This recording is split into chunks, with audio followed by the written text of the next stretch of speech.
बोलो जयकारा बोल मेरे श्री गुरु महाराज की जय। श्री सद्गुरुदेव भगवान की जय। गुरुमुखो, श्री भगवान राम जी के उपदेश से हमको दो बातें विचारने योग्य मिलती हैं। पहली यह है कि स्वर्ग का सुख भी कोई वास्तविक सुख नहीं है, यह भी इंद्रियों का ही सुख है जो शीघ्र ही मिट जाता है। रूहानी सुख या मन की शांति स्वर्ग में नहीं है, क्योंकि वहाँ के रहने वाले देवता लोग भी दूसरे की बड़ाई देखकर सहन नहीं कर सकते। वहाँ भी ईर्ष्या चलती है।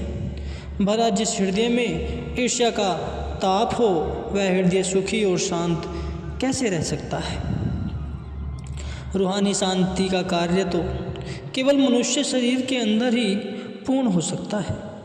यही कारण है कि स्वर्ग में रहने वाले देवता लोग भी मृत्यु लोक में आने और मनुष्य शरण धारण करने की इच्छा रखते हैं।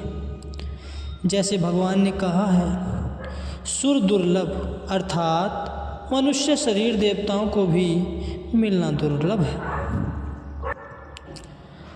अब सोचना चाहिए कि यह मनुष्य अपनी हस्ती से कितना भूला पड़ा है, जो बार बार स्वर्ग की ही रट लगाए रहता है।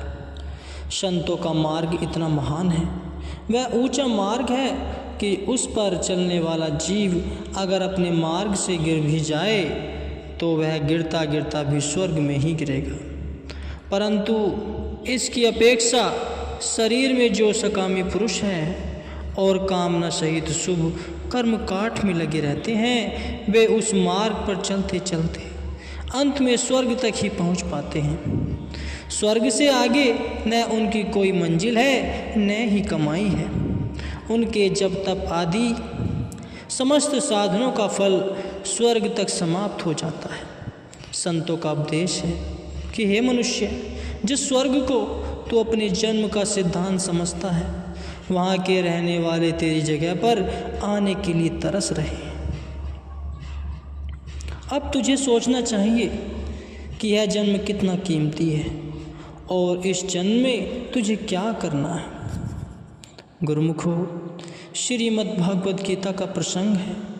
अर्जुन अपने भगवान से प्रश्न करते हैं कि हे प्रभु, भजन करने वाले जिस साधक का मन अपनी योग साधना से चलायमान हो गया है, अर्थात जिसकी साधना के यत्न व पुरुषार्थ के ढीला पड़ जाने, मनुष्य के उगता जाने का, शरीर के छूट जाने आदि कारणों से उसकी कमाई बीच में ही रुककर अधूरी रह जाती है, तो ऐसा मनुष्य भगवत साक्षात्कार को न पाकर किस गति को जाता है।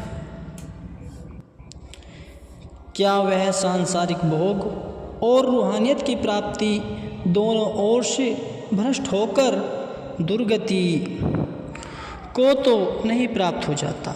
इस पर श्री भगवान उत्तर देते हैं, हे अर्जुन, शुभ साधन और भजन की कमाई करने वाले अर्थात भगवत अर्थ शुभ कर्म करने वालों का दोनों लोकों में कभी नाश नहीं हो सकता।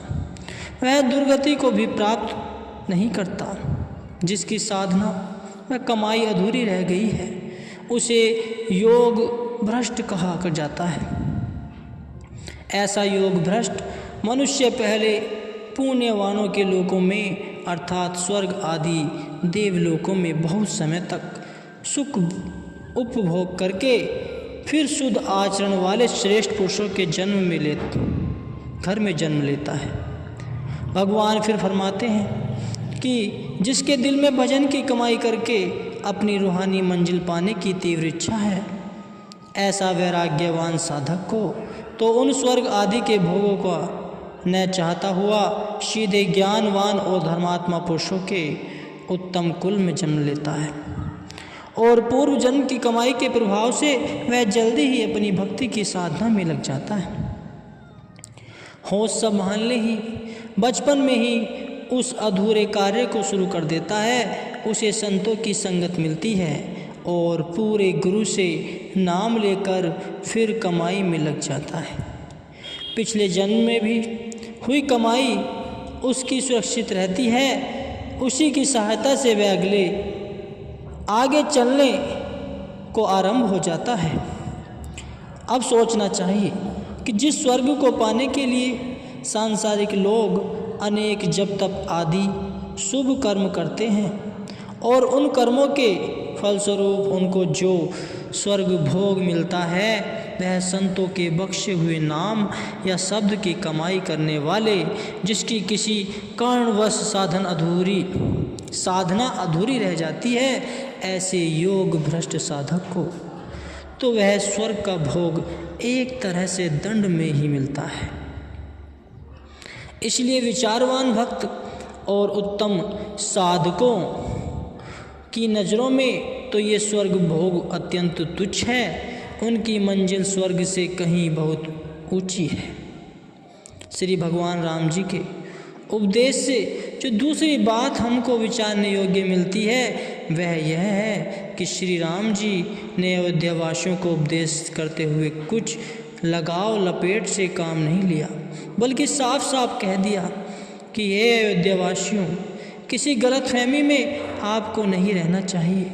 अगर आप अपने जीवन का कल्याण चाहते हैं तो आपको गुरु की शरण में जाना होगा, क्योंकि गुरु ही भवसागर के मल्लाह हैं। उनके बिना मनुष्य शरीर की नैया भवसागर से पार नहीं हो सकती। और साथ ही इस बात पर भी जोर देते हुए फरमाया करते हैं कि यदि आप मुझसे प्यार करते हैं तो मैं स्पष्ट आपसे कहता हूँ कि मेरा सेवक और मेरा प्यारा वही है जो मेरी आज्ञा मानेगा।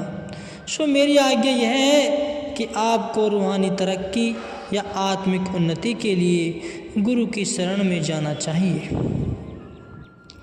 गुरुमुखो, यह है श्री रामचंद्र महाराज जी के उपदेश का सिद्धांत और निचोड़, जिसका वर्णन हम कर रहे हैं। और यह सत्य भी है, क्योंकि जो वस्तु जिस स्थान से मिलती है मनुष्य उस स्थान पर पहुंचाता है। यह कुदरत की रचना भी एक बाज़ार के सदृश है जहाँ हर प्रकार का सौदा मिलता है। इस बाज़ार में एक दुकान भक्ति मुक्ति की भी है, जिसकी चाबी संत सद्गुरु के पास है।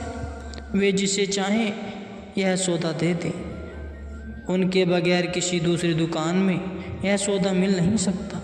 जैसा कि संसार में हम देखते हैं, अगर किसी का काम बैंक में है तो उसको बैंक में ही जाना पड़ता है, वह कार्य किसी दूसरे महकमे में नहीं किया जा सकता। इसी प्रकार अगर किसी का कार्य डाकखाना से संबंध रखता है तो वह कार्य रेलवे विभाग के अधिकारियों से मिलकर सिद्ध नहीं हो सकता। भाव यह है गुरुमुखो कि जो कार्य जिस विभाग के साथ संबंधित है वह कार्य उसी विभाग के कर्मचारी से मिलकर ही पूर्ण हो सकता है। यह बनी बनाई बात है। इसी प्रकार भक्ति मुक्ति के महकमे के इंचार्ज अधिकारी संत सद्गुरु हैं। भक्ति मुक्ति का जो कार्य है उसकी पूर्ति के लिए हमको संत सद्गुरु की शरण में ही जाना चाहिए। यह दुर्दरगाही मर्यादा है जो अनादिकाल से बंधी हुई चली आ रही है। दूसरा कोई मार्ग ही नहीं है जिस पर चलकर मनुष्य का रूहानी कार्य सिद्ध हो सके।